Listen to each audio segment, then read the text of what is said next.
Om Shanti. Good morning.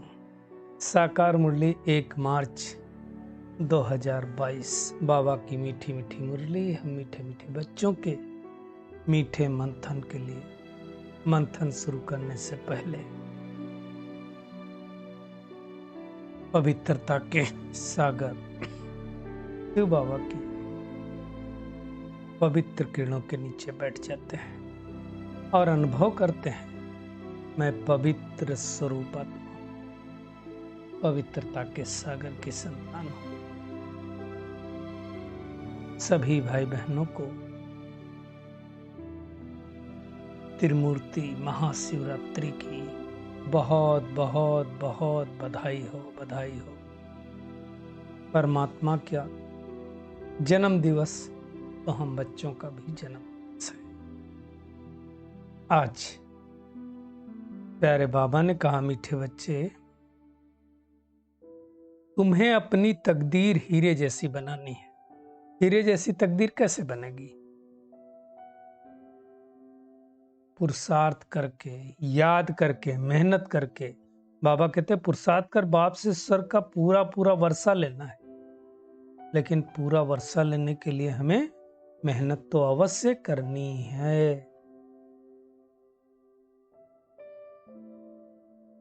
आज का प्रश्न है, कौन सा राज बुद्धि में अगर युक्ति युक्त बैठ जाए तो अपार खुशी रहेगी? बाबा कहते हैं ड्रामा का राज। इस ड्रामा में हर एक्टर को अविनाशी पार्ट मिला हुआ, हर एक अपना अपना पार्ट बजा रहा है, उसको बजा नहीं है। किसी का पार्ट घिसता वो मिटता तो है नहीं, बनी बनाई बन रही है, कुछ बननी नहीं। इसमें हेर फेर नहीं हो सकती। सतयुग था, त्रेता युग था, द्वापर था, कलयुग था, फिर से ही से होगा। कल पूरा होगा तो बाबा कहते हैं वही पार्ट फिर से रिपीट करेंगे। ये बहुत गुही राज है। जो युक्ति युक्त बुद्धि में बैठे तो खुशी रहे, नहीं तो मूझते रहते हैं। बाबा कहते बच्चे मूंझो नहीं, बाप में निश्चय रख, पूरा पुरुषार्थ करने का वर्षा लो, वर्षा लेने का पुरुषार्थ करो। अब देखिए, इसको बहुत अच्छी तरह से समझना है। ड्रामा का ज्ञान कब आता है? एक्ट में। जब किसी का वो एक्ट पूरा होता है, उसके बाद ही तो कहेंगे ना कि ड्रामा। पहले तो पता नहीं होता है। तो अब बाबा ने बहुत सूक्ष्म बात कही कि कोई का पार्ट घिसता हुआ मिटता नहीं। इसका मतलब क्या हुआ? कि सामने वाली आत्मा जो जो पार्ट बजा लिया, उसके बाद मुझे पता चला ना, अब वो पार्ट घिसेगा नहीं। लेकिन उसके पार्ट बजाने के पहले हमको कोई संकल्प नहीं कर सकते, हम वो पता ही नहीं है। तो ये बहुत अच्छी तरह से समझना। इसका मतलब ये थोड़ी कह देना जो पार्ट में होगा वो बजेगा, नहीं, जो हम करेंगे वो पार्ट में बचेगा। ये बहुत समझने की बात है। आज का गीत है, तुम्हें पाके हमने जहां पा लिया है, ये जमी तो जमी आसमां पा लिया। बाबा कहते मीठे मीठे बच्चों ने गीत सुना। बाबा कहते तुम बच्चे ड्रामा अनुसार बने हो, ईश्वर के बच्चे। तुम स्वर्ग के मालिक बनने आए हो, स्वराज लेने आए हो। नरक वाले बाबा कहते जानते ही नहीं कि स्वर्ग क्या होता है। हम जानते हैं स्वर्ग क्या है। स्वर्ग की स्थापना बाबा कैसे कर रहा है। रावण की स्थापना कौन करता है? नरक की स्थापना कौन करता है? रावण। दुनिया में कोई नहीं जानता है, हम बच्चों के सिवा। हम भी नहीं जानते थे, परमात्मा ने आकर के बताया। अब इसमें बहुत समझने की बात है। आज की दुनिया में कोई शरीर छोड़ता है तो क्या कहते हैं? स्वर्ग पधारा। अब अगर स्वर्ग पधारा, इसका मतलब हम सब कहां रहे? नरक में। नरक के मालिक हैं। और अगर स्वर्ग पधारा तो फिर रोते क्यों हैं? बाबा कहते खुश होना चाहिए, तालियां बजानी चाहिए। इसका मतलब स्वर्ग में जाता वाता नहीं है कोई।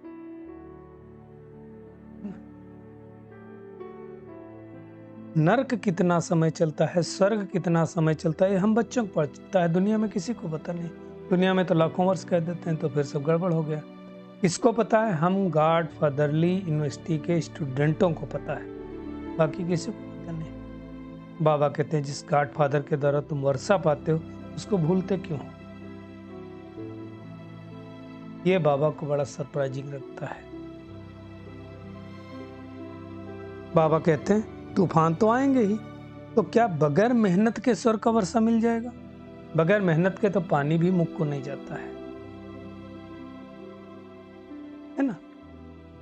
बाबा कहते हैं अब आज संसार में जैसे जब कोई कहता है स्वर्ग मरा तो कहेंगे स्वर्ग पधारा। इतनी आसानी से अगर स्वर्ग मिल जाता है तो बाबा कहते हैं सबको गोली दे दो। ऐसा नहीं होता है।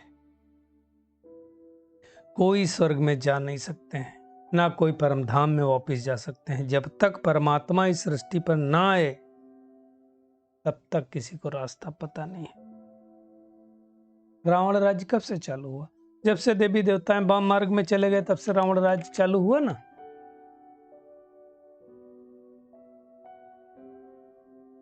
ये सब समझने की बात है। बाबा समझाते हैं कि मैं कालों का काल हूं, मैं सबको वापस ले गया था, फिर से वापस ले जाऊंगा। सतयुग में तो बहुत थोड़े थे, कलयुग में तो कितने ढेर हैं। सभी आत्माओं को परमात्मा वापस ले जाएगा। अब ये सब बातें धीरे धीरे जब हम रोज मुरली सुनते हैं ना तो समझ में आ जाती है। ले जाने वाला आत्माओं को कौन चाहिए? पंडा चाहिए। बाबा कहते हैं मैं रूहानी पंडा बन करके आया हूं, तुम सबको लेकर के जाऊंगा। फिर सतयुग से दूसरा पार्ट चालू होगा, अगला कल्प चालू होगा। फिर अपने समय पर क्राइस्ट आएगा, अपने समय पर महात्मा बुद्ध आएंगे। ये सारी बातें परमात्मा ही सृष्टि के आदि मध्य अंत का राज समझाते हैं। अब दुनिया वाले तो यहाँ अताल है, यहाँ पाताल है, जाने क्या क्या गा दिया है। सच्चाई ये नहीं है। हम बुलाते आए 63 जन्मों से पतित पावन आओ आओ, कब आएगा? पुरुषोत्तम संगम युग पर ही आएगा ना। ऐसा तो नहीं होगा कि कभी भी आ जाए। बाबा हमें ऐसा वर्षा देता है जो कोई लूट नहीं सकता है। इसलिए कहा तुम्हें पाके हमने जहां पा लिया है, जमी तो जमी, आसमान भी पा लिया है। शास्त्रों में तो बाबा कहते हैं अगड़म बगड़म सब कुछ कर दिया है। युक्ति से समझाने वाला चाहिए कोई। कोई कहता है ज्योति ज्योति में समा गया। अब आत्मा अविनाशी है, इमॉर्टल है, तो अगर वो ज्योत में समा जाए तो उसकी तो आइडेंटिटी खत्म हो जाए। इसलिए बाबा कहते हैं ऐसा होता नहीं है। इतनी छोटी आत्मा में इतना बड़ा पार्ट भरा हुआ है। इन बातों को समझने के लिए बुद्धि कैसी चाहिए? स्वच्छ बुद्धि चाहिए, पवित्र बुद्धि चाहिए। हर कोई नहीं समझ सकता। देखिए हैं बहुत इजी बातें, लेकिन समझेगा कौन? जो उस कुल की आत्मा होगा। सबको समझ में नहीं आएगा।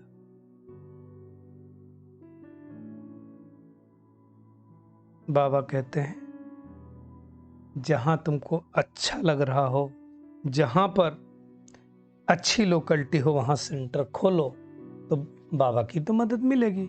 हिम्मते मर्दा मददे बाप कहते ही कहते हैं, गायन है। बाबा कहते हैं सिर्फ 3 पैर पृथ्वी के चाहिए, तुम सेंटर खोलते जाओ। ये सारी बातें बाबा ने बहुत अच्छी तरह से क्लियर की हैं बच्चों। आज दुनिया में समझते नहीं, श्याम सुंदर का भी अर्थ नहीं समझते। सत्य का फर्स्ट प्रिंस कौन है? श्री कृष्ण। अब उसके भी 2 नाम श्याम सुंदर रखे हैं, है ना? तो ना समझ के कारण वो काला बना दिया। गोरा सतयुग में था, कालाब हुआ, लेकिन उसका शरीर तो बदल गया। शिव का भी लिंग काला बना दिया, कृष्ण राम को भी काला कर दिया। एक तरफ गोरा, दूसरी तरफ काला क्यों किया? क्योंकि आत्मा धीरे धीरे पतित होती जाती है। ये सब समझने की बातें हैं, बाबा समझाता है। बाबा कहते हैं तुम मोस्ट बिलवेड लकी सितारे हो, क्योंकि तुम नरक और स्वर्ग दोनों को अच्छी तरह से समझ गए। दुनिया वाले तो सोचते हैं तो ये बहुत समृद्धि है, बहुत पैसा है तो हम स्वर्ग में हैं। ऐसा नहीं होता है। बाबा कहते तुमको सबको समझाओ स्वर्ग किसको कहते हैं, नरक किसको कहते हैं। अब संपूर्ण रीत से नरक है, स्वर्ग तो है ही नहीं। बाबा कहते हैं अगर घंटा आधा घंटा कोई निकाले, 7 रोज भट्टी में बैठे, अच्छी तरह से 7 रोज का कोर्स करे तो समझ में आए। पहले तो भट्टी ऐसे होती थी, कोई आ जा नहीं सकता था, 7 दिन कोई चिट्ठी भी नहीं लिख सकता था, सब कुछ भूल जाना। पहले तो जो 350 निकले हो तो बहुत दिन तक बाबा की भट्टी में रहे। फिर भी कोई कोई बच्चा चला गया तो बाबा कहते तकदीर ऐसी है कि माया खींच लेती है। बाबा कहते हैं बच्चे धीरे धीरे परिपक्व अवस्था में आते जाओ, क्योंकि हमको पता 84 जन्मों का चक्र पूरा हो गया। अब वापिस हमें घर जाना है, अपने सेक्शन में जाना है।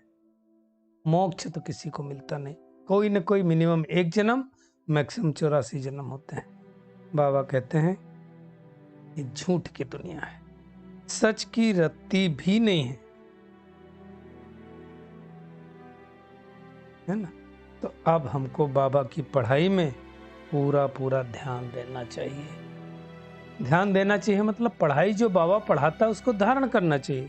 पुरानी दुनिया को देख करके लट्टू नहीं होना है, देह अभिमान में नहीं आना है। बाबा कहते हैं अपना बैगेज तैयार रखो, इसलिए ट्रांसफर करने के लिए। ट्रांसफर तो होना ही ना, जाना तो है ही ना। अब ये पुरानी दुनिया खलास होनी, खत्म होनी। बाबा कहते सब कुछ इंश्योर कर दो। भक्ति मार्ग में करते थे तो अल्पकाल के लिए फल मिल जाता था, क्या समझते थे ईश्वर ने दिया है। अभी जो हम देते हैं वो बाबा रिटर्न करता है ना। डायरेक्ट देने के कारण हमको 21 जन्मों का इंश्योरेंस मिलता है। कितना सस्ता सौदा है। बाबा कहते देखो हमने फुल इंश्योर किया तो फुल राजाई मिलती है। कौन? ब्रह्मा बाबा ने फुल इंश्योर कर दिया तो सत्ययुग का पहला प्रिंस। दुनिया वाला जिस्मानी इंश्योरेंस और ये है रूहानी इंश्योरेंस प्यारे बाबा के साथ। ईश्वर अर्थ दान देते हैं तो ईश्वर ही रिटर्न करेगा ना। ये सब अच्छी तरह से समझना। हम क्यों देते हैं? बेहद की बात सही लेने के लिए। बेहद की पढ़ाई जितना पढ़ेंगे उतना बात सही मिलेगी। बाबा कहते कोशिश करो विजय माला में आने की, और मुझते हो तो बाबा से पूछो। बाबा तो कभी मना नहीं करता है। हम बच्चे तो जानते हैं अनेक बार हमने ये रजाई ली और कमाई है। अब क्या करना है? अब अपनी तकदीर को हीरे जैसा बनाने की मेहनत करनी, ये होमवर्क है। अपनी बैगेज सब कुछ ट्रांसफर कर देना है, सब कुछ इंश्योर कर देना है। पुरानी दुनिया की चीजें, पुरानी दुनिया की व्यक्तियों को देखकर लट्टू नहीं होना। किसी भी वस्तु में ममत्व तो नहीं रखना है। कौड़ी से हीरे जैसा बनने की सेवा करनी। जितना ज्ञान धन का दान देंगे उतना बढ़ता जाएगा। आज का बाबा का खूबसूरत वरदान है, निमित्तपन की स्मृति से हर पेपर में पास होने वाले एवर रेडी नष्टो मोहाभाव। बाबा कहते एवर रेडी का अर्थ ही है नष्टो मोहा स्मृति स्वरूप। मोह नहीं किसी चीज में, और स्मृति होनी चाहिए कि मैं आत्मा हूं, परम धाम की रहने वाली हूं, बस इतना ही, और कुछ नहीं याद आना चाहिए। उस समय कोई भी संबंधित व वस्तु याद ना आए, किसी में भी लगाव न हो, सबसे न्यारा और सबका प्यारा। ये समझने, सबसे न्यारा मतलब कोई याद नहीं आए, लेकिन कोई है तो उसकी संपूर्ण हेल्प करना है। इसका सहज पुरुषार्थ है निमित्त भाव। निमित्त समझने से निमित्त बनाने वाला याद आता है। मेरा परिवार है, मेरा काम है, नहीं है, मैं निमित्त हूं। इस निमित्तपन की स्मृति से हर पेपर में पास हो जाएंगे। तो निमित्तपन रखना है, मतलब ट्रस्टी बन करके रहना है। करण करावनहार परमात्मा, मैं करने वाली आत्मा, इसकी मेहनत करनी है।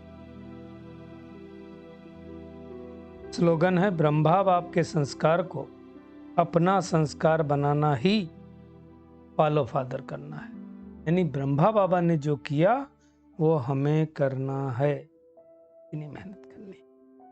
चलिए परमात्मा किरणों के नीचे बैठ जाते, महसूस करें मैं बहुत पावरफुल आत्मा हूं। मन और बुद्धि से पुरानी दुनिया को भूलकर अपना बैगेज नई दुनिया में ट्रांसफर करने वाली आत्मा हूं। निमित्तपन के भाव से हर पेपर में पास होने वाली एवर रेडी नष्टो मोहात्मा। मुझे अंतिम पेपर की निशानियां पता है, इसलिए मैं आत्मा निमित्तपन बन करके निमित्त भाव से हर एक के पार्ट को साक्षी होकर देखूं। और अपना सब बैग बैगेज आने वाली दुनिया के लिए ट्रांसफर कर दूंगा। शुक्रिया मीठे प्यारे बाप दादा, शुक्रिया आप सभी का इस मीठे मंथन के लिए। ओम शांति।